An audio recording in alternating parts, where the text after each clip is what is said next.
What's going on? What's going on, world? It's your boy, Ray Shy City, aka Shouty Snapping, aka Law Jones, bringing you another rendition from the one and only PorchLyfe podcast.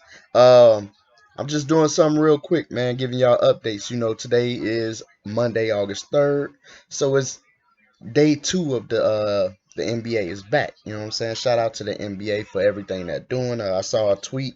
Even when I was watching the game here, I saw a few things that they said. The shirts that they wearing, um, the shorts that they're wearing, shirts that they are wearing. I'm sorry, the shirts that they are wearing. While they sit on the bench or practicing or you know what I'm saying, getting game ready. 100% of the proceeds from the shirts go to um black what's the word I'm looking for charities for black communities. So man, much love to the NBA. You know what I'm saying? They getting it cracking. Right now the Thunder and Nuggets are playing, but our focus is Toronto and Miami game 1 today, which was a better game than I thought it was going to be, because we all know that Toronto blew out. They beat up the Lakers, man. They beat the Lakers up by 15, 107 to 92.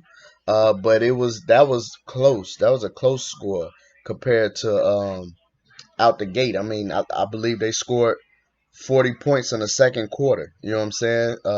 Against the Lakers. So shout out to Toronto. Everybody thought they was gonna be down and out when they lost Kawhi Leonard and Danny Green. But they the number 2 seed this year, just like they were the number 2 seed last year. But they won the championship last year.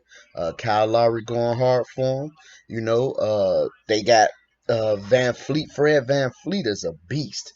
That little dude, he came out of nowhere. I think he's the highest scoring non-drafted non-drafted player in the league. You know what I'm saying? Then of course, you got the up and coming Siakam, who's dominating at the small forward position. But today Toronto faced Miami.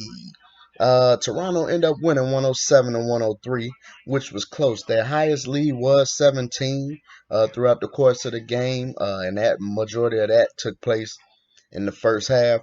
But guess what? Jimmy Butler, Miami Heat, Dragic, they all, came together a little bit, picked it up, and made the game a little more interesting. Which in the third quarter, they tied it up, and it was back and forth for a while in the fourth quarter until, the end of the game, which I explained to y'all about that in a minute. But just a little bit of box scores for the game. Kyle Lowry with 14 points. He was 2 for 8 from the field, which is very, very low for him. But if you guys watched the game, the defense was pretty aggressive on him. The game last Saturday against the Lakers, man, he was attacking anybody who stepped in his way, whether it was LeBron, whoever it was. He was just attacking, man, attacking.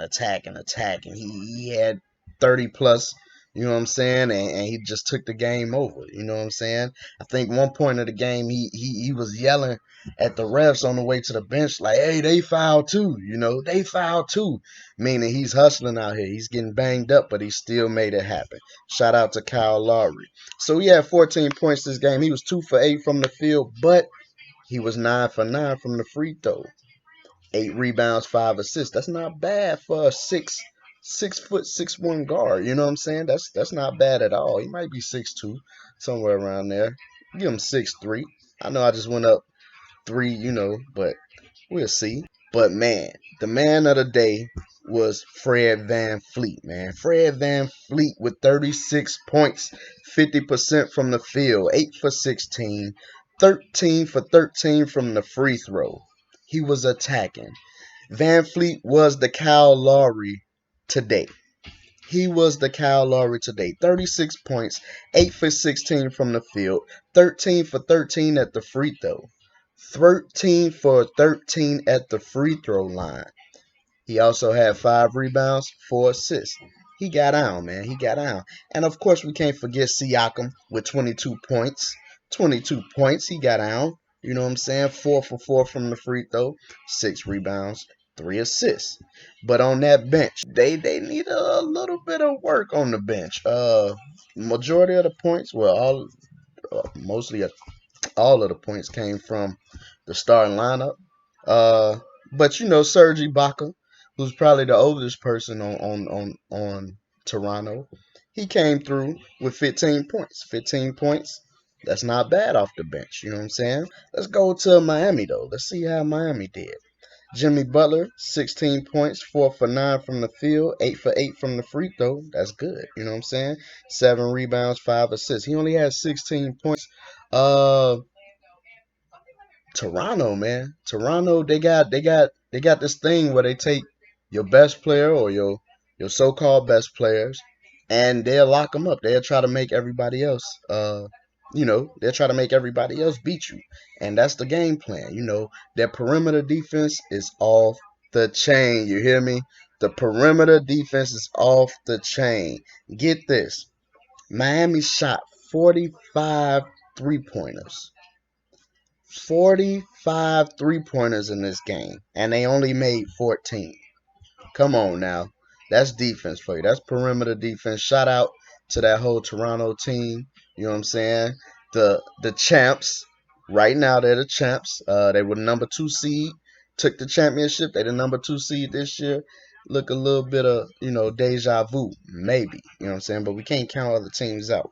But other players for Miami that did step up, Butler and Crowder, they both had 16. They had very mediocre days. Very mediocre days. 16 for Crowder. He was 6 for 14 from the field. He didn't have any free throws.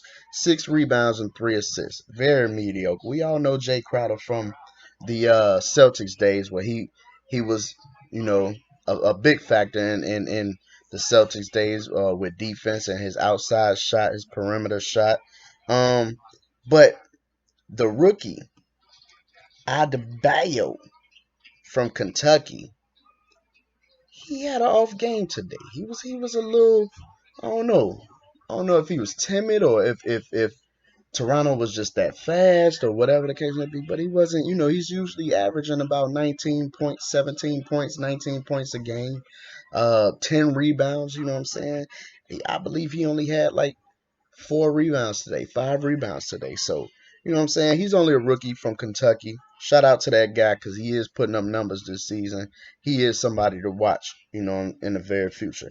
But the people that brought Miami back, you know what I'm saying, within striker distance was Kelly Olynyk with 17 points, 6 for 13. He was like 48%, 47% from the field with 4 rebounds, 2 assists. But Dragic, he came through for the team. Do you hear me? He came through for Miami off the bench with 25 points, 9 for 14. He was 4 for 5 from the free throw. 4 from 5 for the free throw with 5 rebounds and 5 assists. We all know Dragic is more like a scorer, a starter.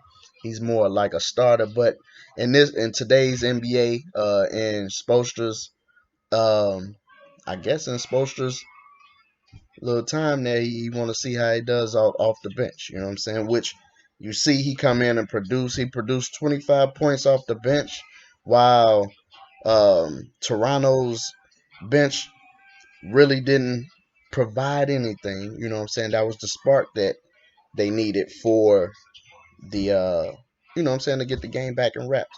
But I want to bring y'all attention to them free throws, man, because what also brought Miami into what also brought them into striking distance was free throws.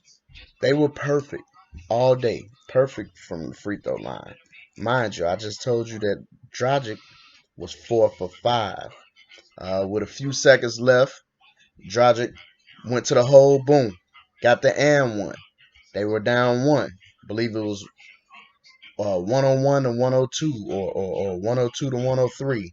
And he misses the free throw. He misses the free throw, and the TV timeout came.